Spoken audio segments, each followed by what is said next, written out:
Okay, so what if the world you're experiencing right now isn't just, well, slightly different, but fundamentally unique to you? Mm, Not just, different opinions, but different realities built from the ground up. yeah. That's what we're doing a deep dive into today. Perception.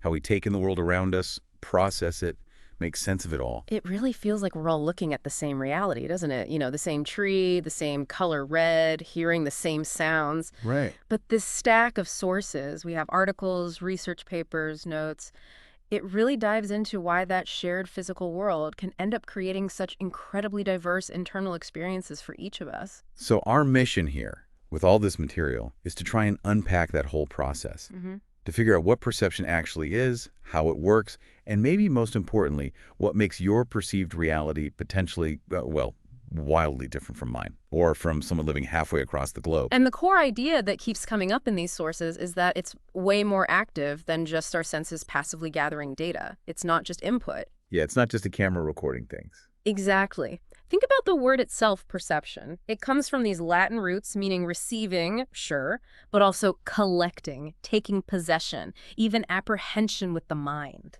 Ah, okay. So it's not just sensing, it's actively making sense of it. And the process, well, as it's laid out in this material, seems to happen in roughly 3 stages. Okay, let's get into those stages then. First up is selection. Selection, right. So think about it right now. Your senses are being absolutely bombarded. The feel of the air on your skin, the pressure of where you're sitting, sounds near and far, smells, everything you see. It's just this constant, overwhelming flood of stimuli. Yeah, it's a lot. It is. Your brain simply cannot process all of that simultaneously. If it tried, it would just be noise, pure static. Right, complete overload. So we have to filter it. We selectively choose what to pay attention to. Exactly. We filter. It's like our brains have a bouncer at the door of our consciousness deciding what gets in. Ah, a very busy bouncer, I imagine. Extremely busy. One piece we looked at uses a really good analogy. It's like making a map. Okay. A map can't possibly include every single tree, every blade of grass, right? You have to make generalizations. You actively delete things deemed less important. Yeah, you focus on the roads, the towns. Precisely. You might even emphasize certain things disproportionately major: highways, landmarks, things considered vital, and what gets selected by our brain's bouncer.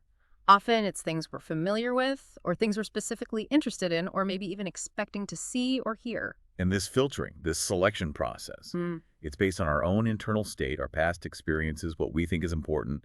This is really the very first point where our perceptions start to diverge, isn't it? Absolutely. Right at stage 1, what I filter in might be the very thing you filter out. Which naturally leads us to the second stage, organization. Right. So we've selected these bits and pieces from the flood of information. Now what? Well, our brains need to organize those raw bits into something that makes sense, something recognizable. We start grouping things. We categorize. Like seeing a collection of colors and shapes and organizing them into the concept of a chair or a dog or a person. Exactly that. We give that organized pattern a cohesive shape, color, texture. We categorize people too, maybe by age or role or relationship, to us fitting them into these mental boxes we have. It creates structure. It does. This organization phase gives our perception structure and stability. It turns what could be chaotic data into what feels like a coherent, understandable world. Okay, that makes sense. Yeah. We definitely need that structure to function. But then comes the stage where things get really subjective, where the differences can just explode. Interpretation. Yes, interpretation. This is the stage where we attach meaning to those patterns we've selected and organized. We evaluate them. And this is where two people can look at the exact same organized stimulus. Like the same object, the same event. Exactly. And perceive something dramatically different in terms of what it means. The examples from the research here are, well, they really hit home. Like, think about a police officer arriving at a crime scene. The physical stimulus is the uniform, the person. Organized, that's a police officer. Simple enough. But the interpretation. Yeah. To a victim, that sight might mean safety, relief, help is here. Right. But to someone involved in the crime. Fear, capture, trouble. Completely opposite meanings attached to the very same organized stimulus. Or another one they mentioned, a simple physical act, like a kiss or a big hug in public. Objectively, it's just two people embracing. People hugging. But the interpretation. Depends hugely on context, doesn't it? In some Western cultures, it might just be a casual greeting between friends. Totally normal. But in other cultures? It could be interpreted as deeply intimate, maybe even inappropriate for public display, like the sources mention, almost like lovemaking. The physical action is identical. The assigned meaning is poles apart. So it's driving these really radical differences in interpretation. This seems to be a major point in the sources. Culture. Culture provides the lens we look through. That's it, exactly. While we might agree on the objective, it's a hug, it's a police uniform, the meaning we layer onto it, how we evaluate it, is filtered through our past experiences, our values, and crucially, our cultural background. So that cultural filter is like the engine driving all this perception diversity. It really is. Yeah. Which leads nicely into thinking about the two dimensions of perception the material talks about. Yeah. The physical and the psychological. Right. They both play a role, obviously, but they impact our understanding of these differences very differently. Okay, so the physical part is our biology, right? Uh-huh. Our actual senses, eyes, ears, skin receptors. Yeah, the hardware. They receive the stimuli, light waves, sound waves, pressure, and send those signals through the nervous system up to the brain. It's the basic conversion process. Turning the outside world into electrical signals the brain can work with. And this physical machinery, well, it's largely universal among humans. We all have pretty similar eyes, ears, noses, skin.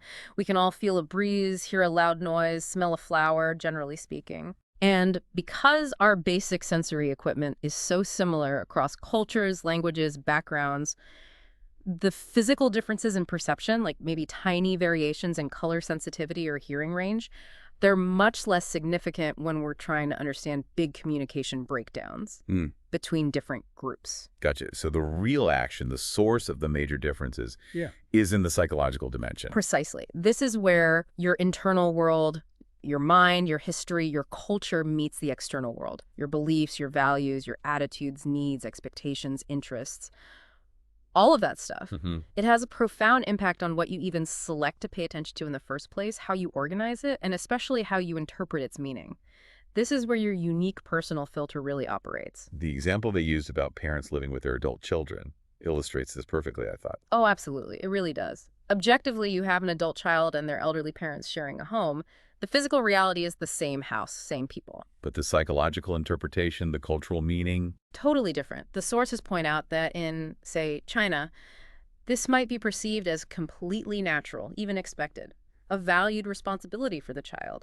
A blessing to have the elders' wisdom, that living under the same roof idea. Right. Whereas in many Western cultures, particularly America maybe, where independence and privacy are often highly valued. Yeah, living together like that might be perceived very differently, maybe as a sign of financial difficulty or dependence, or even a lack of personal freedom for either generation. Same situation, completely different perception based on underlying values. Exactly.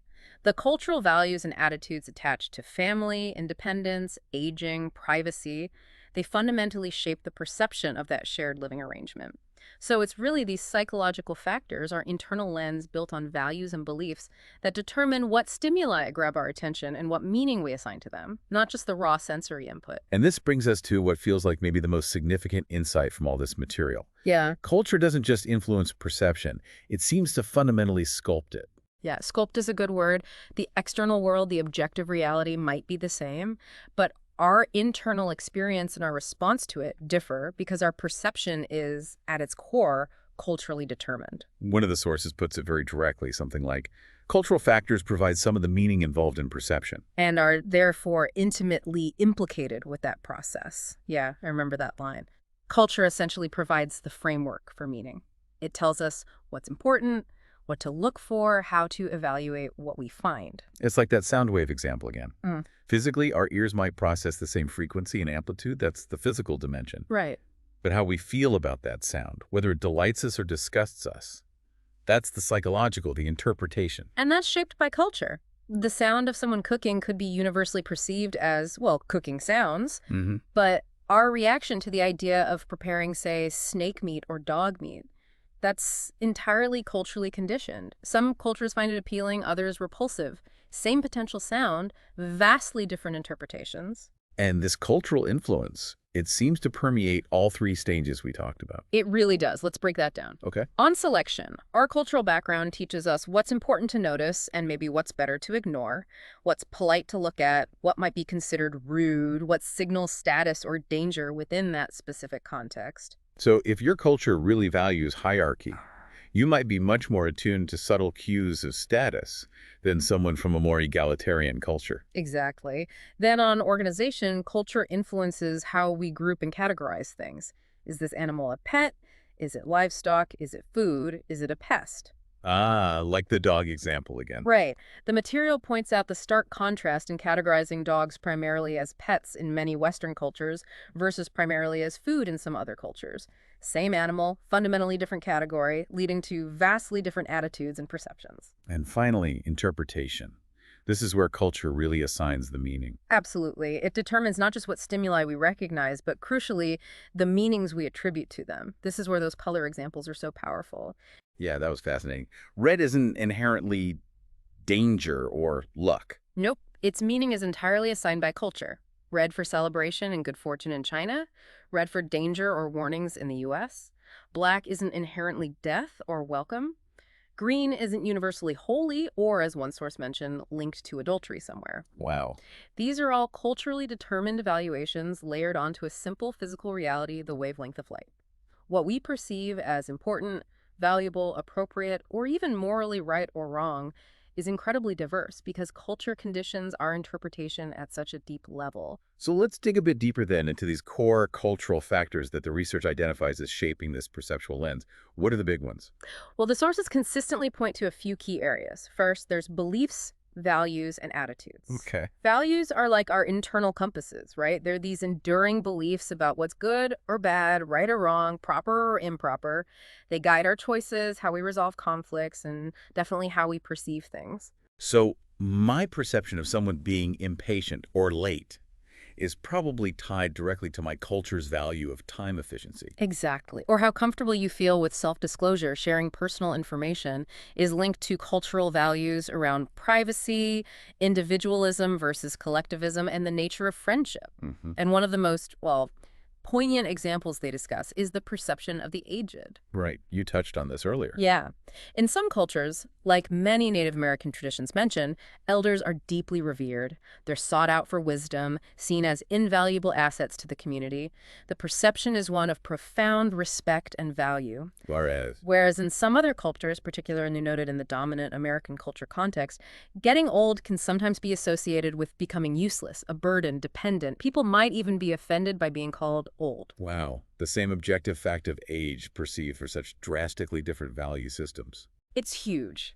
And this same principle strongly influences how women are perceived too, based entirely on their place within a culture's specific value hierarchy. The sources mention examples from Indian culture regarding status and necessary permissions. Okay, so beliefs, values, attitudes, what else shapes the lens? Another major factor is worldviews. These are even more fundamental beliefs about the very nature of reality, our place in the universe, the relationship between humans and nature, humans and the divine, stuff like that. So different worldviews mean people aren't just disagreeing on details. They might be perceiving the world from entirely different operating systems, Yeah. fundamentally. That's a great way to put it. Think about the relationship with nature again. A worldview that sees humans as deeply interconnected with nature, aiming for balance and respect. Like the Native American view mentioned. Right. That will lead to perceiving environmental issues, resource use, animal life very, very differently from a worldview that sees humans as separate from and perhaps superior to nature, meant to control or master it through technology, which is often associated with a more Euro-American perspective in these texts. And this difference in worldview plays out in social interactions too, right? Like the friendship example. Yeah, the idea that in some Eastern perspectives, perceiving loyalty might mean always taking your friend's side, even if you privately think they're wrong. Mm-hmm. That clashes fundamentally with a Western worldview, where true friendship might be perceived as requiring honesty, even if it means correcting or critiquing your friend. Same concept friendship, but different perceived obligations based on worldview. Fascinating. Okay, what's the third factor? Social organizations. Basically, the structures of a society, how it organizes families, schools, government, religion. These institutions profoundly shape perception from the moment we're born. And the family is especially powerful here, teaching us the cultural norms right away. Absolutely. The family is often the primary teacher of what the world is like. What's important in this particular culture, what roles people play. Growing up in a culture where extended family is the norm, maybe multiple generations living together. Instills a very different perception of family bonds, Right. responsibility, the value of elders. Compared to growing up in a culture that emphasizes the nuclear family unit and individual independence more strongly. It all really circles back to that central idea, doesn't it? Okay. People can physically see the exact same thing, agree on the objective facts of what happened, but perceive entirely different realities because of the meaning and significance layered onto it by their cultural and personal lens. And it's not just abstract theory. The sources give such vivid, concrete examples like a man wearing a gold chain. Physically, it's just a piece of jewelry, Right. but perceived as cool or fashionable in one cultural context. And maybe ridiculous or ostentatious showing off in another, Yeah, like the Chinese perspective mentioned. exactly. Or ideals of beauty. Objectively, you can describe someone's physical features. But perceiving those features as beautiful might mean slender in one culture or plump in another.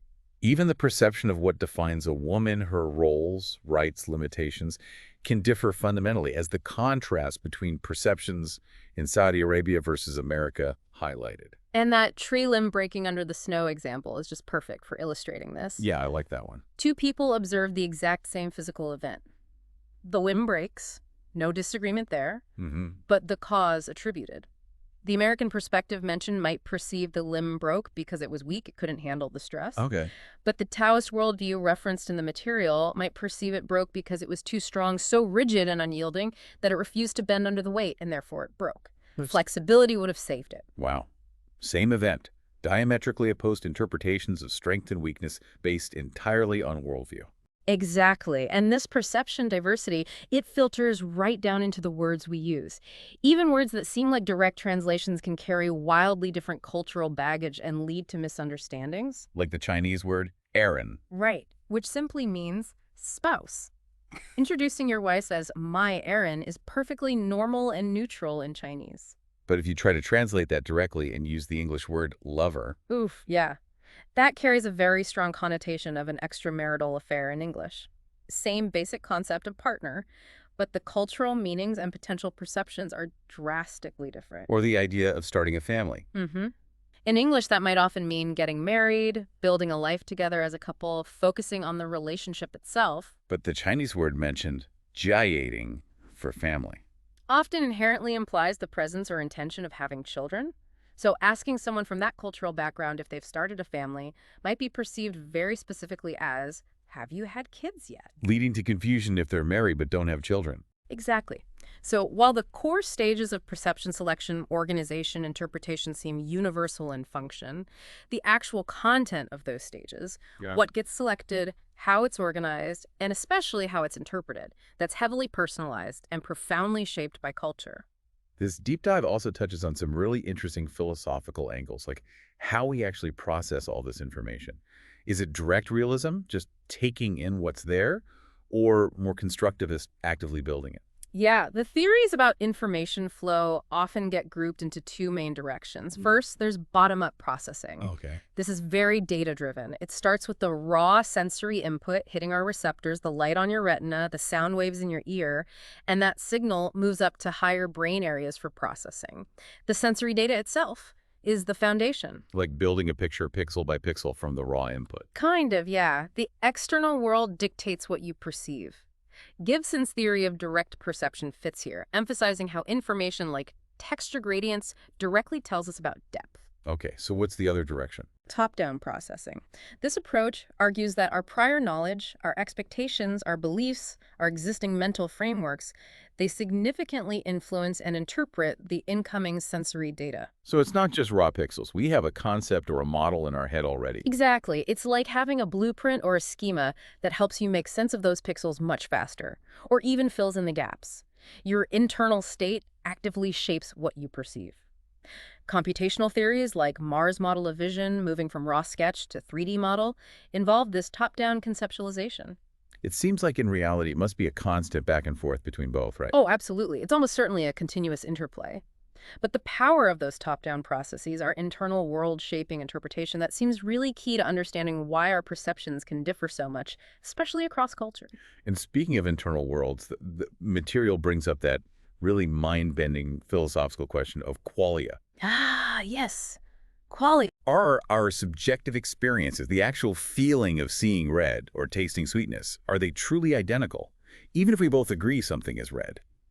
Is my internal experience of red the same as yours? The research discussed suggests probably not. Really? Well, think about it. We each have unique sets of sensory receptors, maybe slight variations. Our brains are constantly developing and are uniquely shaped by every single experience we've had since birth. Biologically, we're individuals. Mm-hmm. So while we learn to use the same label red, the internal subjective quality of that experience, the what it's like to see red for me is likely unique. It might even be fundamentally private, unknowable to anyone else. That suggests individual differences in perception might be even deeper than cultural ones. It's a fascinating point raised. Cultural differences, at least in theory, can be learned, bridged, adapted to with effort and understanding. But that core subjective qualia, maybe that's a gap that can never be fully crossed. Wow. Okay, let's zoom out even further for a moment. How do studies of animal perception fit into understanding our own? They're incredibly valuable because they show us the sheer range of possible perceptual worlds out there. Right. Different animals have evolved vastly different sensory systems. Think bats using echolocation, dogs relying heavily on scent, bees seeing ultraviolet light. Mm-hmm. Their cognitive structures are adapted to their specific environments and survival needs. Seeing these other ways of perceiving the world really highlights that our human way, centered on vision and hearing, isn't the only way or even necessarily the most accurate way to experience reality. It's just our way. And there's a strong evolutionary perspective here too, right? Perception exists because it helps organisms survive. Absolutely vital. Receptors evolved to detect stimuli that were crucial for finding food, avoiding predators, finding mates, navigating the environment safely. It's all about survival advantage. The material also briefly touches on epigenetics, how environment might influence gene expression related to perception. Yeah, it's a complex area, but the idea is that environmental factors or even behaviors could potentially lead to changes in how genes are expressed, and maybe, just maybe, subtly influence perceptual tendencies or abilities across generations. It's about how experience can leave a biological mark. And it's important to remember the limits of our own human perception too. There's a lot out there.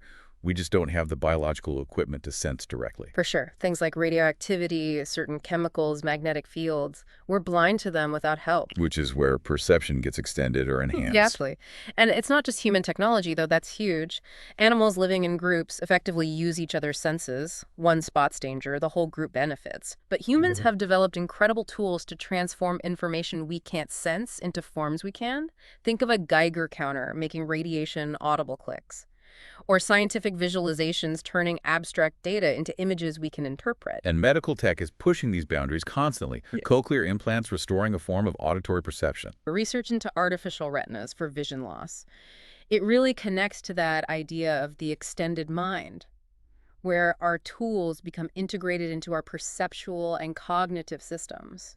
We perceive through our technology. Okay, to bring this all back down to earth and make it more tangible, the sources mention some classic demonstrations you can actually try that let you experience these perceptual principles yourself. Yeah, these are great because they really show your brain in action, actively constructing what you perceive. Like the spiral after effect. You stare at a spinning spiral for a bit, Mm-hmm. then you look away at something stationary, like the back of your hand. And what happens? It looks like it's expanding or contracting. The stationary object seems to move in the opposite direction. Which shows your brain was adapting to the spiral's motion and is now overcompensating. It's not just the image on your retina, it's deeper processing. Or the blind spot demo. Everyone has one. It's where the optic nerve leaves the eye, so there are no photoreceptors there. But we don't usually notice a gap in our vision. Nope. Your brain cleverly fills it in based on the surrounding information. The demo helps you find that spot and realize your vision isn't a perfect continuous picture coming straight from your eyes. Your brain is actively editing and completing it. Then there's the rods and cones distribution test. This shows why your peripheral vision is great at detecting motion, but pretty bad at seeing color clearly. Because those different types of cells, rods for low light and motion, cones for color and detail, aren't spread evenly across your retina. More cones in the center, more rods on the edges. And the sensory interdependencies tests are cool too. They show how our senses don't work in isolation. Right, like the classic link between smell and taste, pinch your nose, and food tastes bland.